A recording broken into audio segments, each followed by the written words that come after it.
j'ai démarré ma toute nouvelle chaîne YouTube sur l'art-thérapie. C'est un rêve que j'ai depuis très longtemps, de pouvoir partager au plus grand nombre les bénéfices de l'art-thérapie par des petits exercices. Et voilà, ça va être avec des petites vidéos comme ça, un exercice par vidéo, pour partager aux personnes qui n'oseraient peut-être pas venir en atelier d'art-thérapie, pour les personnes qui ne connaissent pas, pour les personnes qui n'ont peut-être pas l'argent, pour les personnes qui n'ont pas le temps. Qu'est-ce que je vous propose aujourd'hui ? Je vais vous proposer de faire un exercice sur votre vision de 2017. Je profite de ce changement d'année et de cette première vidéo pour vraiment poser vos intentions, vos envies, vos désirs, vos rêves pour 2017. En fait, on utilise le pouvoir de l'intention et le pouvoir des images. Il y a deux choses. Donc le pouvoir de l'intention, maintenant on sait par des études scientifiques que nos pensées ont un réel pouvoir sur notre réalité. Donc c'est de vraiment faire attention à nos pensées, à comment on regarde le monde, quelles sont nos croyances, parce que en fonction de nos croyances, notre réalité aussi va changer. Cet exercice est vraiment basé sur le pouvoir de l'intention et d'utiliser des intentions positives. On crée une fréquence, une vibration dans laquelle on va évoluer pendant toute l'année. Et de l'autre côté, il y a le pouvoir des images. Alors on sait aussi, et les publicitaires le savent très bien, que les images agissent directement, rentrent directement en lien avec notre inconscient, parce que le langage de notre inconscient, ce sont les images. Et on peut utiliser ce pouvoir-là aussi de manière positive et d'amener des images qui vont nous nourrir pour manifester dans notre vie nos rêves, nos désirs, etc. Donc ces deux choses combinées, eh bien, cet exercice est extrêmement puissant par expérience personnelle et par des témoignages de personnes qui font ce genre d'exercice. Souvent, on est vraiment étonné de voir au bout d'un certain temps, tiens, ça s'est manifesté, ça, voilà. Vous ouvrez le champ des possibles par ce genre d'exercice. Des magazines. Alors, des magazines, ça peut être des journaux, ça peut être des vieux livres aussi. Là, j'ai un vieil atlas, par exemple. C'est vraiment une variété de magazines avec des thèmes différents. Il vous faut un compas. Il vous faut une paire de ciseaux, de la colle. Alors c'est pas très grave quel genre de colle, ça peut être de la colle liquide là, vinylique, ou de la colle en bâton. Une grande feuille. Alors moi j'ai une feuille taille raisin, mais ça peut être beaucoup plus grand. Voilà, c'est à vous de voir. Alors ce qui est bien d'avoir quand même une grande taille, minimum taille feuille raisin, c'est que vous pouvez mettre des grandes images aussi. Il vous faut une feuille A4 avec un crayon et puis du temps devant vous. Alors pour démarrer, on va aller à la récolte d'idées, on va faire un peu de brainstorming comme on dit, et c'est vraiment de poser sans censure sur une petite feuille vos idées, des plus farfelues aux plus concrètes, c'est sans censure, c'est d'y aller à fond. Je vous propose de mettre dans une petite bulle, mettre 2017, et puis après de faire des bulles autour de tout ce qui vous vient. Donc là, moi j'ai mis par exemple vidéo, parce que vraiment cette année pour moi c'est vraiment la concrétisation de ce rêve, de partager des vidéos avec le plus grand nombre. Ça peut être aussi des états d'être, par exemple j'ai mis pétillance, j'ai envie que cette année pétille de tous les côtés, de créativité, de joie. Donc c'est vraiment des mots, des phrases, des idées. Pensez à toutes les sphères de votre vie, familiale, professionnelle, amicale. Pensez à vos projets, pensez à vos loisirs, à vos voyages. Voilà, vraiment, c'est libre. Autorisez-vous à rêver. Alors une fois que c'est fait, vous vous êtes mis dans l'ambiance de vos intentions, de vos rêves, de vos envies.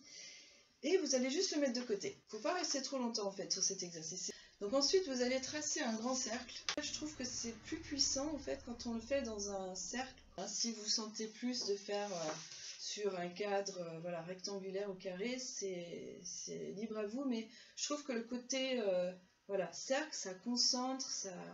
D'ailleurs, quand on dit mandala, mandala ça veut dire cercle sacré, cercle magique. Donc quelque part, on concentre toute cette énergie-là et ça donne, je trouve, encore plus de puissance.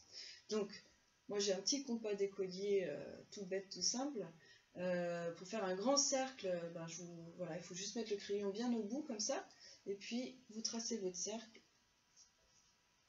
Alors maintenant que vous avez tracé votre cercle, vous le mettez de côté. Et on va commencer la sélection d'images. Alors, attention, attention. Il y a plusieurs choses à faire attention quand on fait du collage, quand on fait cette sélection d'images.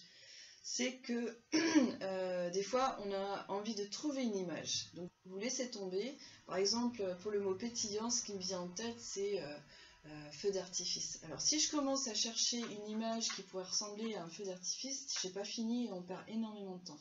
Donc le but en fait quand on est à la recherche d'images, c'est on regarde vite et puis on ne cherche pas forcément quelque chose de précis. C'est juste des images qui nous parlent en fait, ou des mots. J'ai oublié de dire, mais ça peut être aussi des mots. Donc c'est voilà, qu'est-ce qui vient. Donc là je tombe sur des fleurs. Voilà, il y a une fleur qui me plaît bien. De pas trop réfléchir. Je découpe ou je déchire la page carrément et je la mets de côté.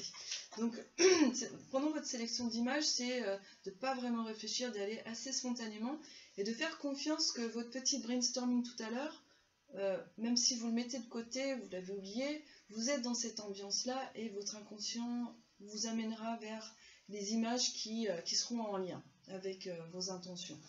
La deuxième chose à éviter, c'est par exemple, voilà, je regarde les magazines, ah tiens, c'est intéressant la petite recette là, ah ouais, et voilà, on commence à lire, et puis 3 heures après, on n'a toujours pas fait sa sélection d'images. Donc vraiment, s'il y a des articles qui vous intéressent, mettez les articles de côté et gardez-les pour plus tard.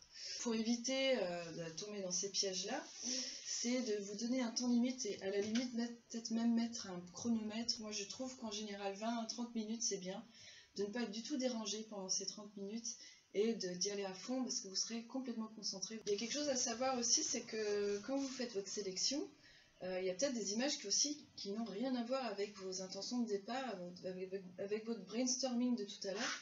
C'est ok, prenez quand même. Donc c'est parti pour la recherche au trésor. Alors maintenant que vous avez fait votre sélection, alors il n'y a pas de bonne manière de faire de sélection, hein, vous pouvez avoir peu d'images ou beaucoup d'images et de mots, enfin il n'y a vraiment pas de limite ou de bonne manière de faire. Donc vous avez votre sélection, maintenant vous pouvez tricher un petit peu.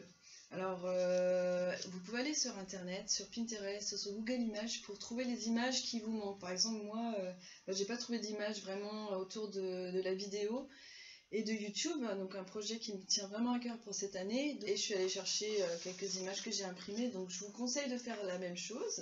Alors c'est pareil, essayez d'être concentré, de vous donner un temps limite pour ça, parce qu'on peut vite s'éparpiller encore, hein. Je suis spécialiste, donc donc voilà, une fois que vous avez votre sélection d'images, maintenant vous pouvez commencer à vous amuser et reprendre votre cercle et agencer ça comme vous voulez, faire votre sélection. Alors il y a des images peut-être que vous n'allez pas utiliser, enfin de les découper, de peut-être déchirer les bords, enfin voilà, c'est vraiment maintenant c'est la partie créative, la partie ludique et vous allez juste vous amuser.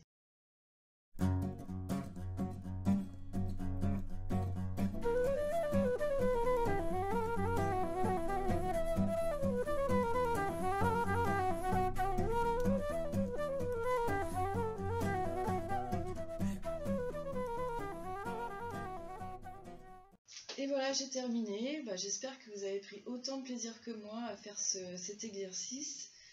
Juste quelques précisions avant de terminer la vidéo. J'ai fait un collage centré, mais c'est possible de faire autrement. J'ai oublié de dire ça au début, donc je vous le précise maintenant. Sinon, à la fin, s'il y a pas mal de zones blanches, où vous voulez faire des liens entre certains éléments, etc., n'hésitez pas à utiliser de la peinture, du pastel, des feutres, enfin, vous pouvez même rajouter des mots, enfin, laissez-vous vraiment guider par votre processus créatif, par votre intuition, et même si ça vous éloigne peut-être de la consigne de départ, sentez vers où amène votre interaction avec la matière. Donc c'est pour cette vidéo aussi, mais c'est aussi pour tous les exercices que je vais vous proposer les prochaines fois. C'est vraiment de vous laisser guider, vous laisser porter. Pour terminer, je serais super ravie si vous avez des commentaires à faire, si vous avez des questions, si... je ne sais pas si c'est possible, mais si vous voulez partager une photo de votre mandala, je serais super contente. Et aussi de partager au plus grand nombre. Voilà, c'est le but de ces vidéos, c'est que le maximum de monde puisse profiter de tous ces exercices extraordinaires. Voilà, et bien avant la prochaine vidéo que je vais vous concocter avec plaisir, je vous souhaite une merveilleuse année 2017 et puis à bientôt.